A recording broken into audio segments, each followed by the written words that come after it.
Hey, what's up, guys? Welcome back to Social Studies class. Of course, you know this is your teacher, Mr. Clark. All right, now today we're going to be discussing a current affairs issue. Right, we're going to be talking about the national minimum wage. Right now, some time ago, I think about 2 weeks ago, or maybe a week or so, the Prime Minister made an announcement that the government will be increasing the national minimum wage. Right now, I just wanted to listen to what the Prime Minister had to say, and then we can have further discussions on the issue of the national minimum wage.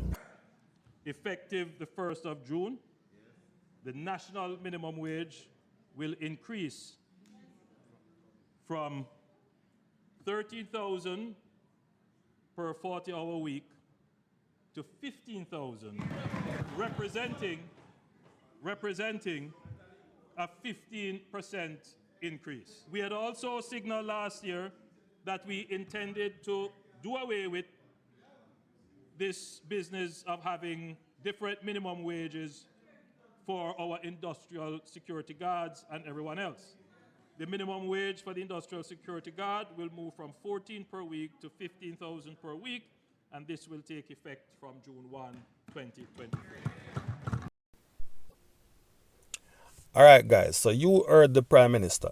The government intends to increase the minimum wage, the national minimum wage, from $13,000 per week to $15,000 per week for most workers, right? And for the security guards, they will receive an increase of $1,000. Their minimum wage will move from 14,000 to $15,000, right?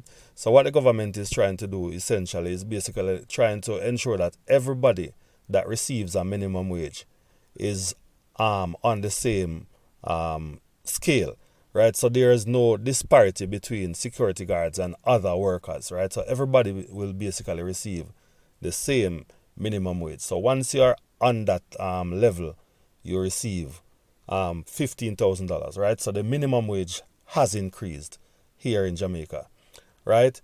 Now, that increase will reflect for workers that were receiving $13,000. That increase will reflect a 15% increase, right?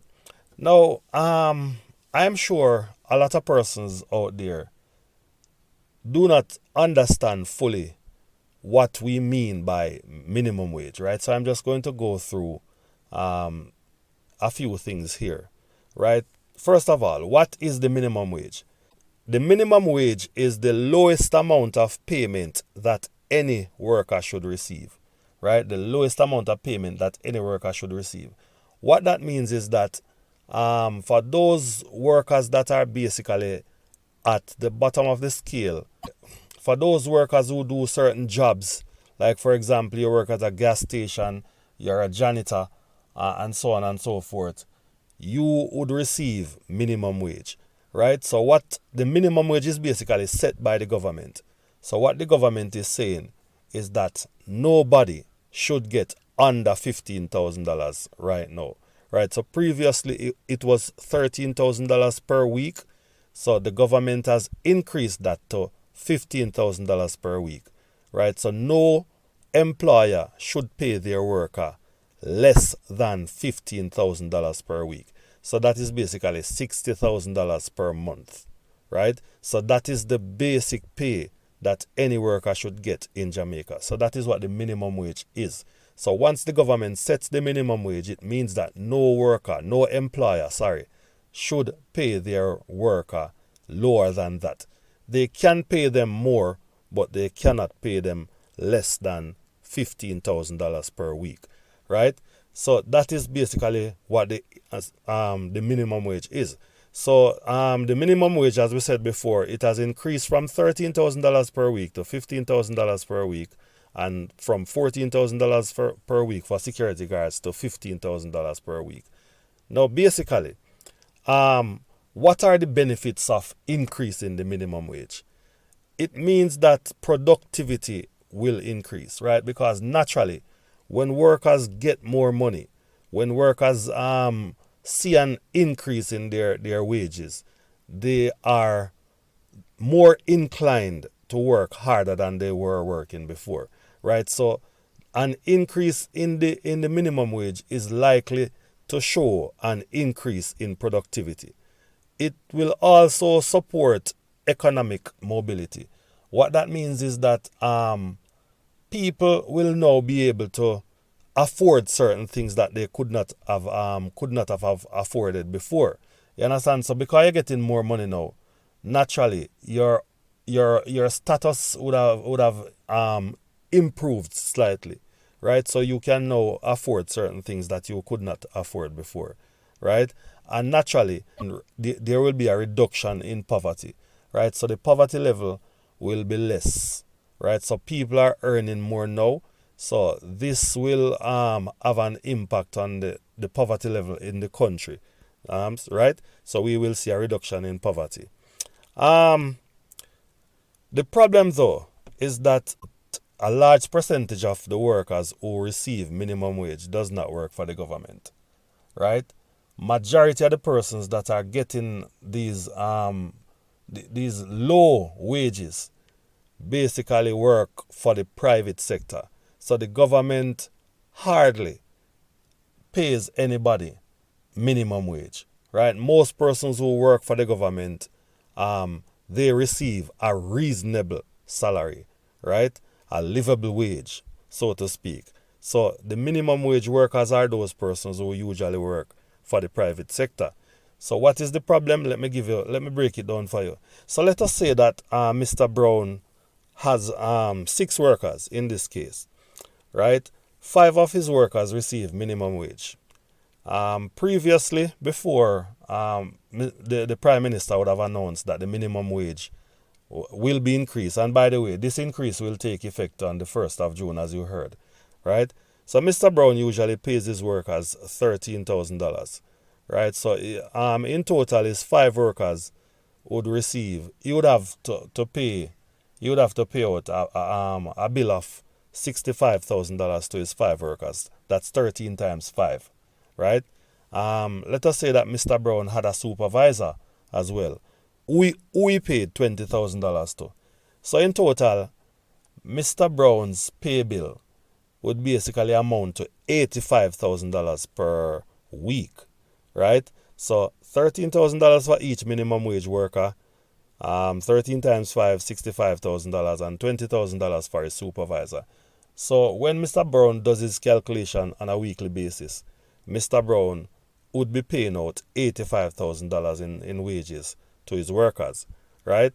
Now, since the increase now, or after the increase takes effect, Mr. Brown will have to pay $15,000 to his workers, right? 5 times 15 is $75,000. He will still pay the $20,000 to his supervisor because nothing was mentioned about other workers getting an increase, right? It is just the minimum wage that the Prime Minister has increased. So Mr. Brown is now forced to pay a difference of $10,000 more, right?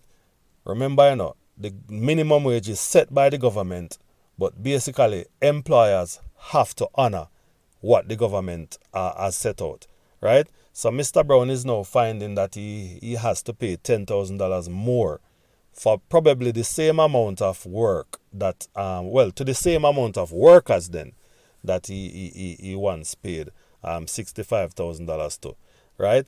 So what is Mr. Brown likely to do? What is the likely action?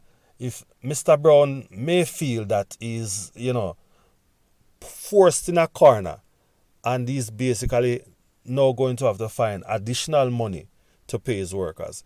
So one of the possible action that persons like Mr. Brown, a private sector employer, might do is to basically fire one of his workers. You understand? Because if Mr. Brown does not see where he can afford to pay the increase to all his workers, then what he can do is actually get rid of one of his workers, right? To fire them. So Mr. Brown, if he fires one of his workers, in this case, for example, he will now be paying the $15,000 to 4 workers instead of 5 workers, right? So his pay bill for the minimum wage workers would be $60,000, and he would still be paying his supervisor the $20,000.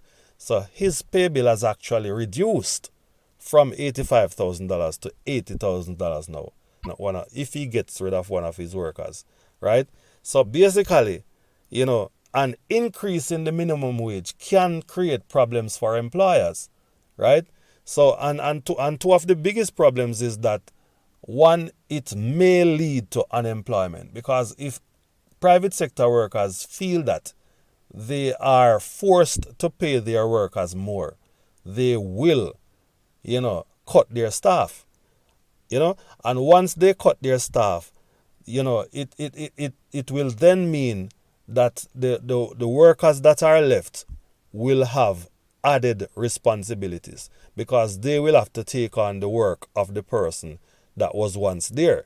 You understand? So it is likely to result in a situation where workers will be overworked, right? So those are some of the implications of increasing the minimum wage. And that is why sometimes the government is reluctant to increase the minimum wage, because they know of the repercussions. They know of the consequences of increasing the minimum wage, because it might just lead to unemployment or an increase in unemployment levels, right? So that is where we will stop for today. I really hope that you would have learned something in today's class. Please don't forget to subscribe to the channel. You can also follow us on Facebook and also on Instagram, right? So please like the video, please share it if possible, and please leave a comment and let us know what you think about today's lesson.